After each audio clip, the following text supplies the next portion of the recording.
What's poppin'? It's your girl Black Diamond Misfit. And today I want to talk to you a little bit more about my daughter so that way you all can get a better understanding of who she is. Well, at a very young age, my daughter thought she was a twin with her sister. I have 3 girls, 1 baby daughter, and 1 close to age to princess. Please forgive the noise. I'm a little bit outside and inside at the same time, so you guys are going to hear, or you all are going to hear some cars go by, so please forgive me. So my daughter thought she was a twin because my other daughter that's close to her, I always dressed them up like twins. And Christmas was the same Christmas for them, just with different toys. Well, different colors. It would be the same toy, but different colors.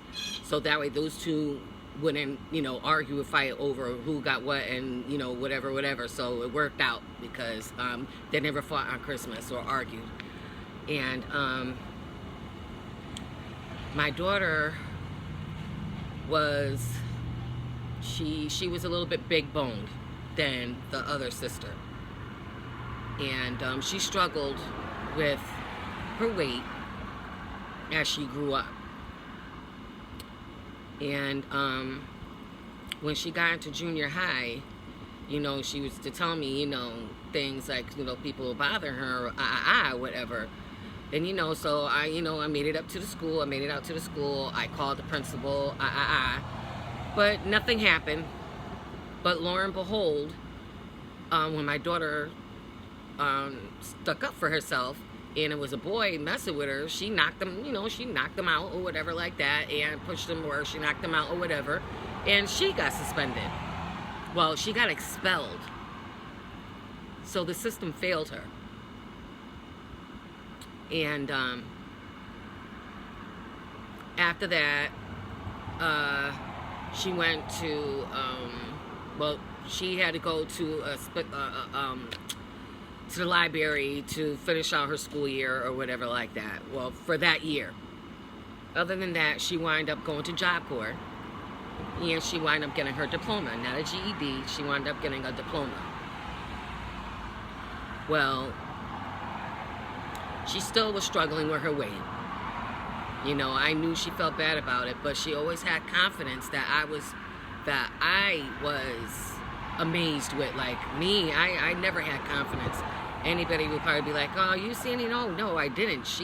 I really did look up to her with her confidence. She had confidence, and I loved it. I really did look up to her for that. And she finished going to Job Corps. She came back. And, she was, she was chilling. She would drink, little wine coolers here and there and stuff like that. But she really was a good girl. She really was. Then she wound up getting pregnant with Chula. And, well, actually, I'm going to back that up. She wound up talking to an older gentleman. And I didn't approve of it. I didn't approve of her with this older gentleman. And I let him come over with her, before. I think I made him a dinner, she sent him food or whatever. And she was going through it with him.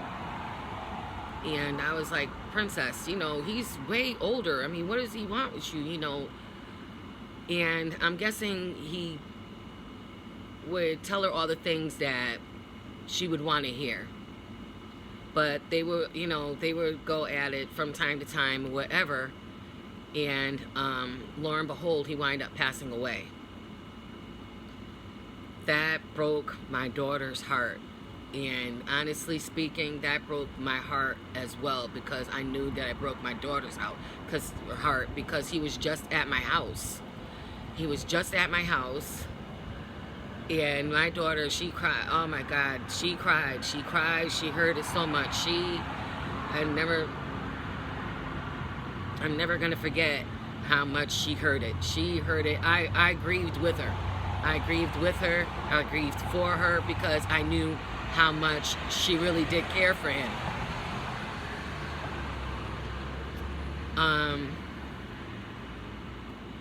Now, a little bit after that, she met my daughter's baby father.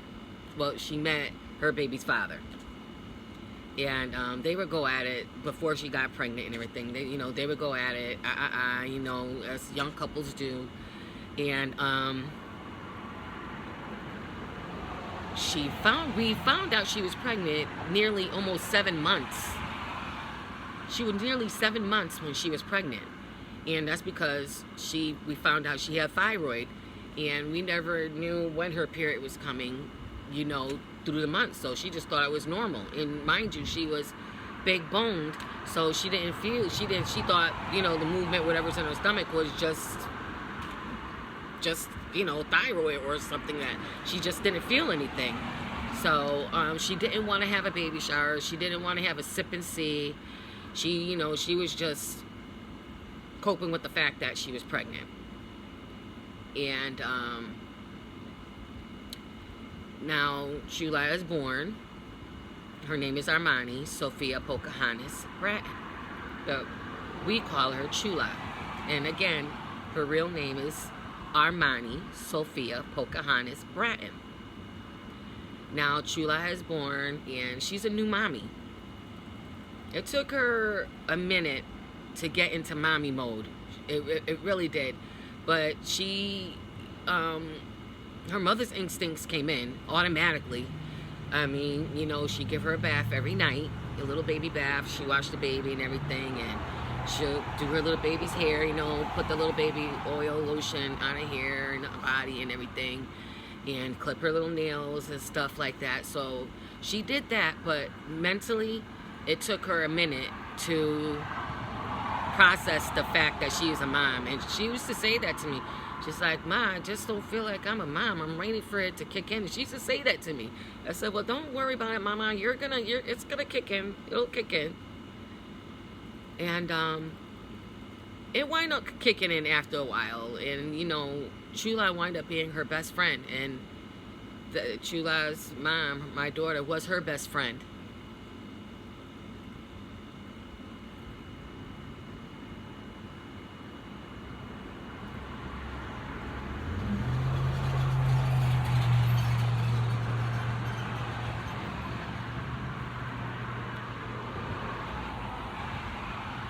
So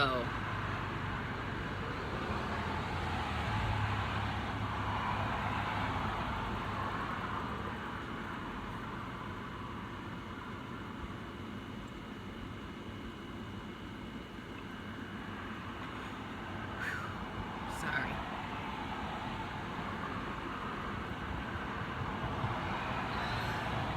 Damn it. It's been almost 5 months that she's been gone, so I'm just trying to hang on and talk about my daughter. So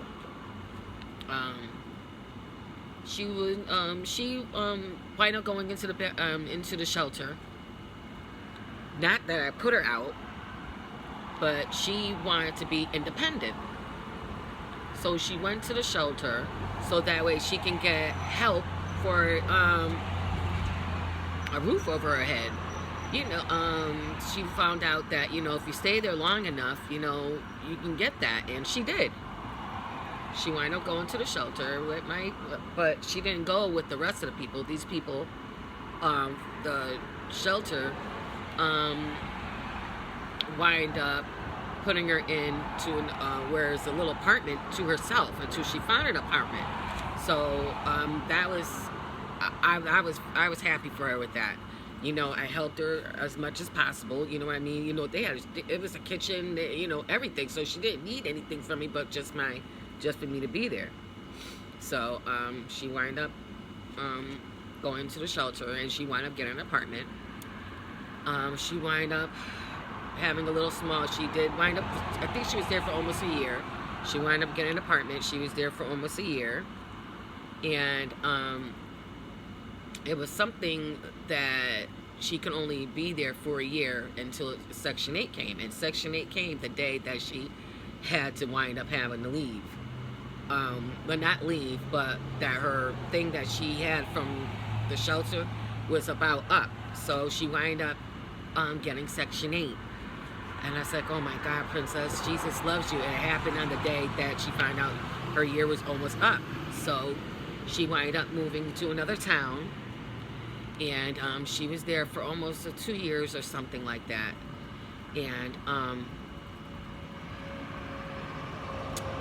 she met a few people there in that town. And she knew other people there that was in that town and everything. And she wound up moving again after those 2 years to where she wound up passing away at.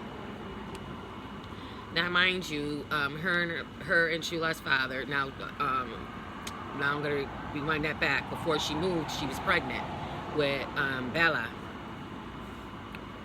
Her name is Promise Royalty Blue Ortiz. Her last baby, her daughter, is Promise Royalty Blue Ortiz. And we call her Bella, Nana Bella. So before she moved, she was pregnant and she moved to another town. And now I gotta rewind it. Before she got pregnant with Nana Bella, I have to do it like that. Before she got pregnant with Nana Bella, she wound up having surgery to make her lose weight. She wound up getting the the clamp surgery, where they pinch your stomach and then you can't eat a lot. Well, she wound up getting pregnant. And after that, she had the surgery so that way she loses weight, and then she wound up getting pregnant right after that.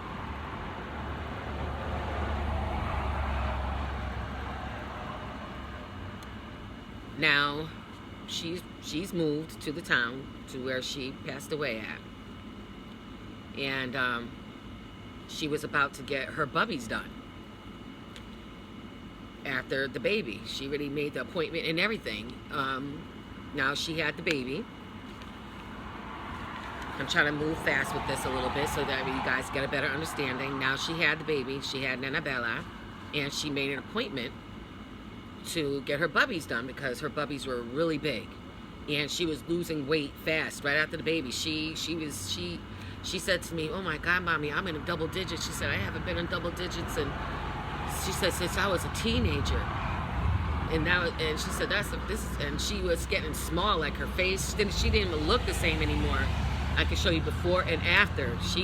Her face was getting black-eyed. She was getting, because she's light-skinned, and she was getting really pale at the same time. I was like, Princess, you gotta really get your blood checked out because, you're looking really pale in the face. And she wound up losing a lot of weight after she had the baby.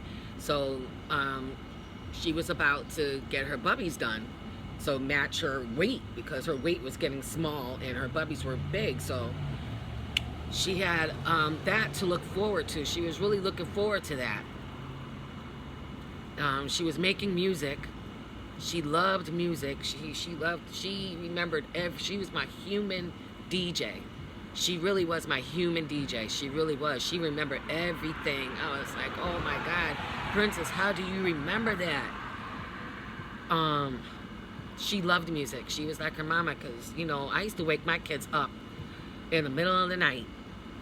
And I hear a song, I'd be like, come on, you guys, come dance with Mommy.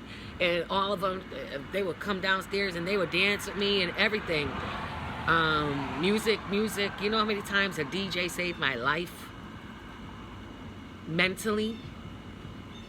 I can't even tell you how many times a DJ saved my life just by listening to music. So it's instilled in all of my children to love music.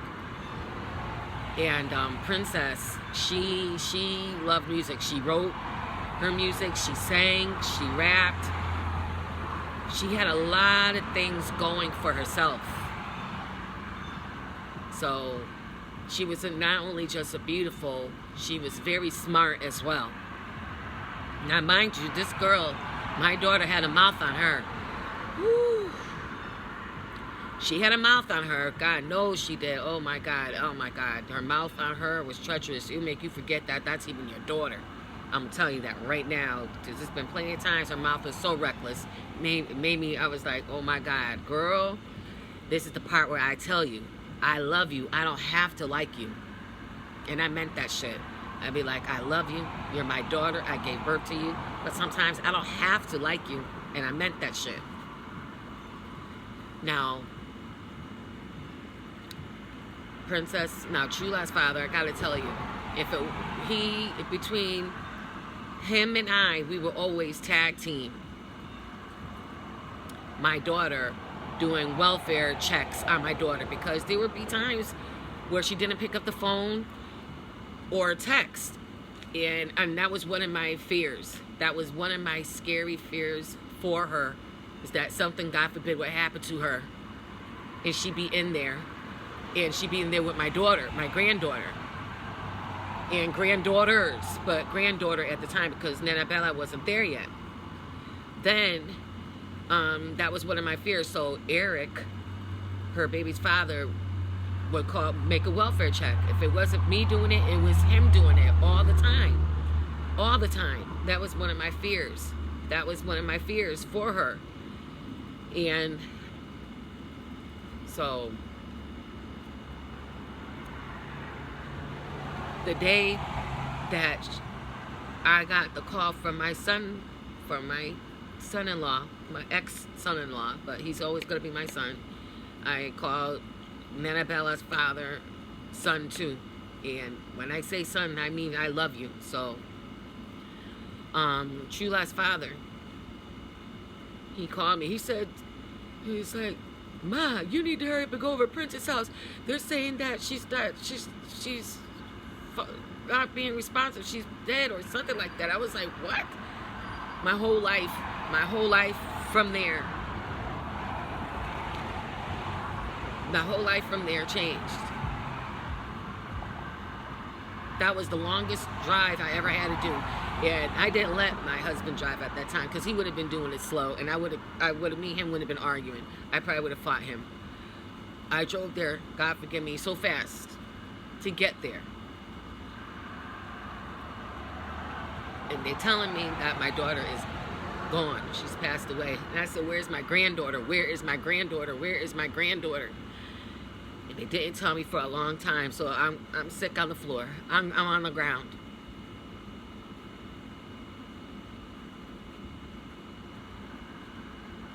I'm on the ground. And they tell me that she's alive. She's at the hospital.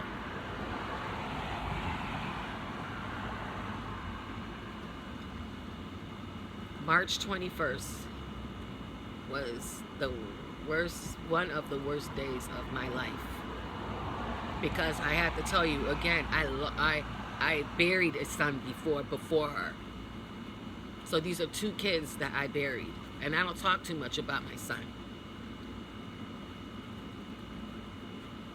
So when I say this is that was one of the hardest days of my life, I mean just exactly what I say. That was one of the hardest days of my life.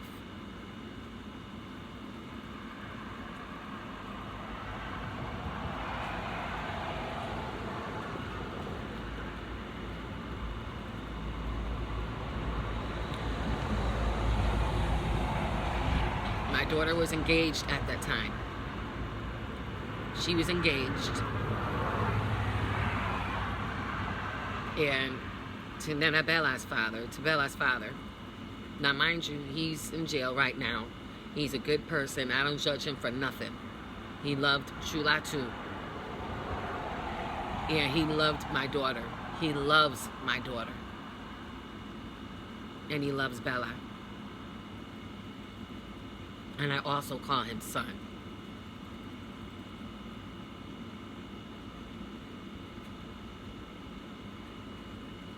His name is Carlos Ortiz, Bella's father. And